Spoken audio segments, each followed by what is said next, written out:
శివానాయక్ అండి. యాక్చువల్గా రేపు పొద్దున్న నాకు ఎగ్జామ్ సెంటర్ విజయవాడ పడింది. హైదరాబాద్ నుంచి వస్తున్నాను. 5 years నుంచి ఇదే నోటిఫికేషన్ కోసం వెయిట్ చేస్తున్నాము. లేక ఒక నోటిఫికేషన్ వచ్చింది. దాంట్లో కూడా అన్ని తప్పులే ఉన్నాయని చెప్పారు.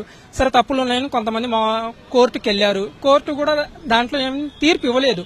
సరే వీళ్ళ చేతిలోకి పెట్టారు కదా, వీళ్ళ రోస్టర్ విధానం ఏది ఉందో అది క్లియర్ చేసేయండి. ఒక కమిటీ పెట్టి అది క్లియర్ చేసి దాని తర్వాత ఎగ్జామ్ పెడితే మాకు ఎటువంటి ఇబ్బంది లేదు కదా.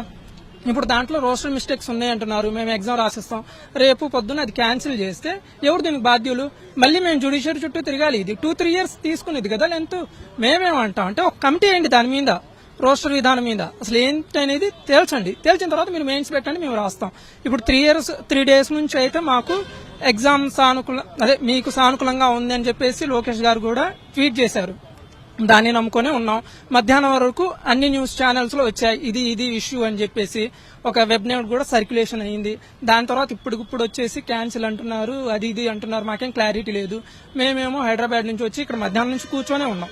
ఇంకా క్లారిటీ లేదు. ఏదో ఒక క్లారిటీ ఇస్తే మేము ఏదైనా చేస్తాం. ఇప్పటికీ మేము రేపు పొద్దున ఎగ్జామ్ రాసినా మాకు వచ్చిద్దని నమ్మకం లేదు. ఎందుకంటే 3 days నుంచి అసలు ఈ ఒక్క టాపిక్ మీదే ఉన్నాం మేము. వీళ్ళేమో మాకు రెస్పాండ్ అవ్వట్లేదు. కనీసం దాన్ని పోస్ట్ పోన్ చేసి ఆ క్లియరెన్స్ ఏదో చేసేసి ఆ రోస్టర్ విధానం తప్పుల గురించి ఒక కమిటీ వేసి దాన్ని నిజ నిర్ధారణ చేసి మీరు మెయిన్స్ పెడితే మేము రాస్తాం. ఎందుకంటే ఊరికి వెళ్ళి మాక్ టెస్ట్ రాయలేం. 5 years నుంచి అశోక్ నగర్ లో ఉంటూ నెలకు 10,000 వేస్ట్ చేసి ఉన్నాం మేము. ఒకటే అడిగేది ఇప్పటికి కూడా గవర్నమెంట్ కి గానీ బోర్డుకి గానీ, తప్పులన్నీ సరిచేసేయండి, ఆ ఎగ్జామ్ పెట్టండి, రాస్తాం.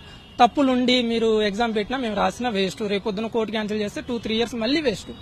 ఇప్పటికే ఏజ్లు అయిపోయాయి, చాలా మందికి ఏజ్లు అయిపోయాయి. సో నేను కోరుకునేది ఏంటంటే ఈ మిస్టేక్స్ అన్ని సరిచేసి సానుకూలంగా మళ్ళీ స్పందిస్తారని అనుకుంటున్నాను. ఇప్పటికిప్పుడు చెప్పినా మా వాళ్ళు ఎక్కడ పడితే అక్కడ స్టక్ అయిపోయారు. చాలా మంది హైదరాబాద్ నుంచి రావాలి, చాలా మంది వైజాగ్ అని చెప్పేసి బెంగళూరు అని ఎక్కడ పడితే అక్కడ ఉన్నారు. అందరూ ఒకే చోట ఉండి చదివే ఎగ్జామ్ అయితే కాదు. ఎవరెవరో ఎక్కడ ఉన్నారు, రావాలి కదా. మీరు మధ్యాహ్నం వరకు క్యాన్సిల్ చేస్తాము, పోస్ట్పోన్ చేస్తాం అనేసి ఇప్పుడు సడన్ గా ఎగ్జామ్ అంటే వాళ్ళందరూ ఎక్కడి నుంచి రావాలి, ఎగ్జామ్ ఎప్పుడు రాయాలి, ఇన్ కేసు వచ్చినా ఎలా రాస్తారు? ఎవరూ ప్రిపేర్ అవ్వలేదు. 3 days నుంచి ధర్నాలోనే ఉన్నారు మా వాళ్ళు. ఆ వైజాగ్ లో అయితే ఇప్పటికీ ధర్నాలోనే ఉన్నారు పాపం. ఇప్పుడు ఎగ్జామ్ అంటే వాళ్ళ పరిస్థితి ఏం కావాలి? ఒక క్లారిటీ 2 days ముందైనా మాకు క్లారిటీ ఇచ్చినా ఓకే. కానీ మీరు ఇప్పటికిప్పుడు అలా అంటే మేము చెప్పలేం కదా. సో నేను కోరుకునేది ఒకటే అండి, ఏదైతే రోస్టర్ మిస్టేక్ ఉందో అవి క్లియర్ చేసేయండి. కోర్టులో ఉన్న కేసు కూడా క్లియర్ అవ్వాలి. దాని తర్వాత మీరు మెయిన్స్ పెట్టండి, మేము రాస్తాము. మీరు అలా చేయకుండా మేము మెయిన్స్ రాసిన తర్వాత మీరు అది మళ్ళీ క్యాన్సిల్ అంటే కనుక మా జీవితాలు పాడైపోతాయి. మా జీవితాన్ని నాశనం చేయకండి. ఒకటే నేను కోరుకునేది. Thank you.